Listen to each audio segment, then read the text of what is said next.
Hey guys, welcome back to my YouTube channel. Thank you so much for clicking on this video. If you're new to my channel, make sure you're hitting that subscribe button, and make sure if you enjoy this video, make sure you're just clicking. It takes nothing to click and give me a thumbs up, because what that does is it helps the algorithm on YouTube to get this video out to more people who need to hear this message that I'm going to talk about.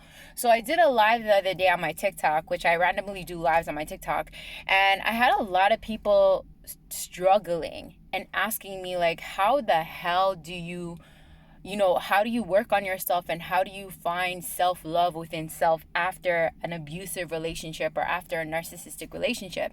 And I know for me, it took me a really long time to even figure out how to even love myself, because when you're so used to neglect, when you're so used to abuse, it's just like you don't know who you are anymore. And there's so many people who go through that traumatic experience or go through that toxic relationship with that person, and they make it that you're all that they have, or you get caught up and then you make them all that you have.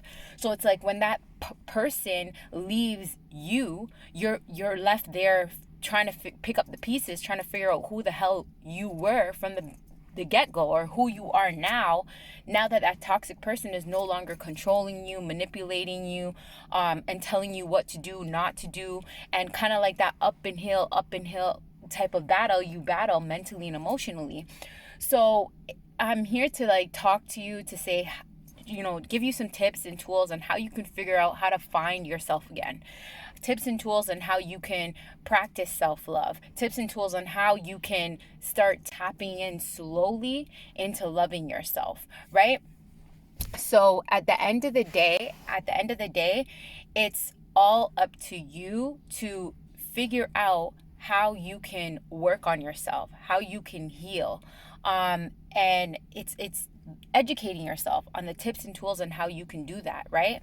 So I'm here to tell you the first steps that I took, right? The first steps that I took is I said to myself, what is love? What is the definition of love? First, figure out what the definition of. A lot of people say they fall in love with these toxic people, or they fall in love and they really don't know what love is. Well, I educated myself, and I'm only going to take what resonates with you, leave what doesn't. I educated myself that love is you. You are love. You are the definition of love. So nobody can walk into your life and take something that's always been yours. No one can walk inside of your life and you give away something that's always been yours. It's in you. It's embodied. You are embodied love. So when you really tap in and constantly remind yourself that, it's like at the end of the day, you say to yourself, okay, I am love and nobody can take that away from me. And I don't need to search for it outside of me because it's already me. Now, it takes time. Everything takes time to reprogram your mind for you to understand that you are love, right?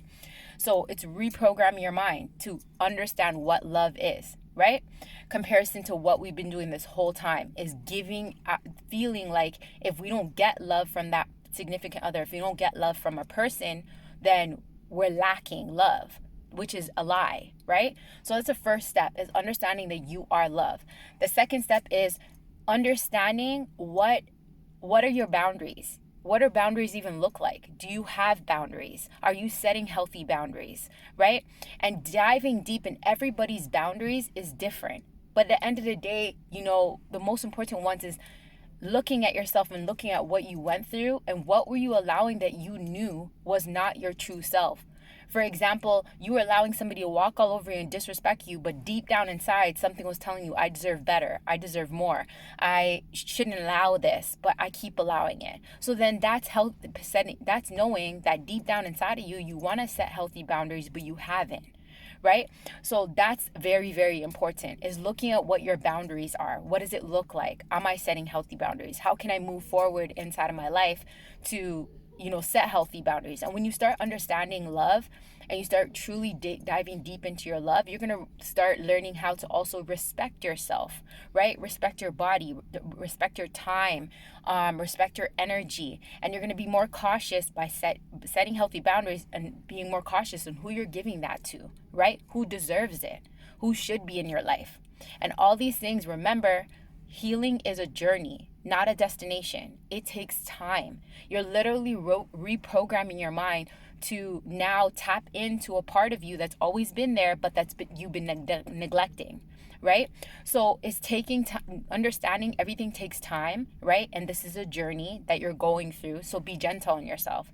Then that's the next tip that I'm going to tell you, is learning how to be gentle to yourself. Is it your negative self-talks that you're beating yourself up, saying, I'm not worthy, I'm not good enough, no one loves me, it was my fault, or this? Like, what are your negative self-talks you're saying to yourself? And the way you can realize what your negative self-talks are is writing it down on paper, or saying it out loud.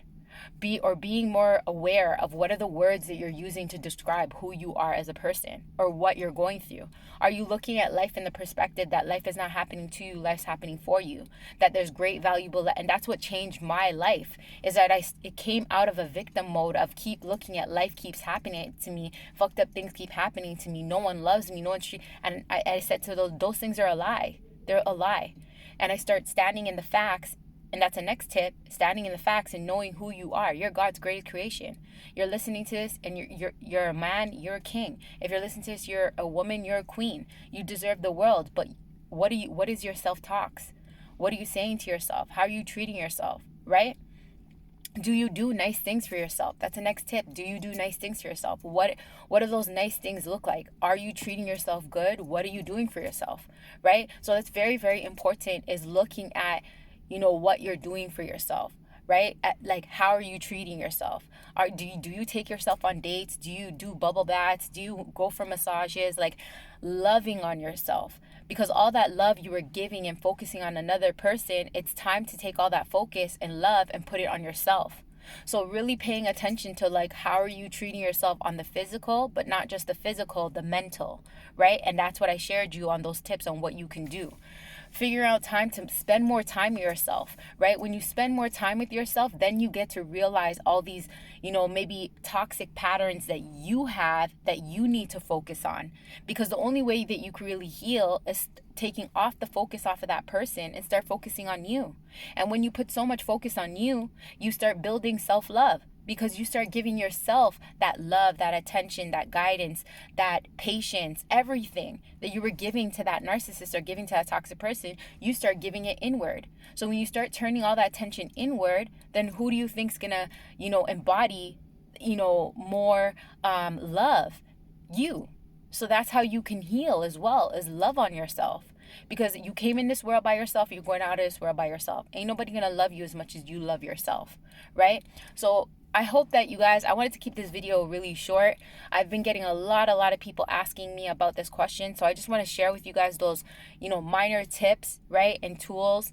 And it's helped change my life. The things that I just shared with you, after dealing with such crazy abuse for 18 freaking years, it's helped me a lot. So I'm really hoping these tips and tools that I shared with you, if you really put them into action, because knowledge is power, but knowledge is nothing if you don't do nothing with it. You have to take one step forward and start making a better life for you. Because like I said, you came in this world by yourself, you're going out of this world by yourself. No one's going to show you that love and attention or treat you as good as you want to be treated unless you're treating yourself on that level. So take care of you. You're important.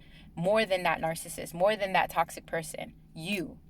So thanks so much for listening, you guys. If you enjoyed this video, make sure you're joining the Wise Up, Rise Up community to rise up above these narcissists, right? Make sure you're joining my TikTok, my podcast, and obviously this platform, my YouTube channel, right? I'm going to leave all the links in my comment. If you ever want to book a one-on-one with me, my link tree, I will also leave in the comments, or you can go on my TikTok and you'll see my link tree and you can book a one-on-one session with me. I really enjoy talking to you guys, to share with you guys as much tips as tools to heal and grow and just become a better version of yourself. Because knowledge, like I said, knowledge is power, but it's nothing if you don't implement it. So these things I'm sharing with you, it's real life, real time. I'm doing it and it's working for me. So if I'm doing it, it's working for me, you're strong enough to take these same tips and tools and do it for you and make it work for you. Thanks so much, you guys, for tuning in. Make sure you give me a thumbs up if you like this video and join the Wise Up, Rise Up community today. Take care, and I'll see you guys again on another video.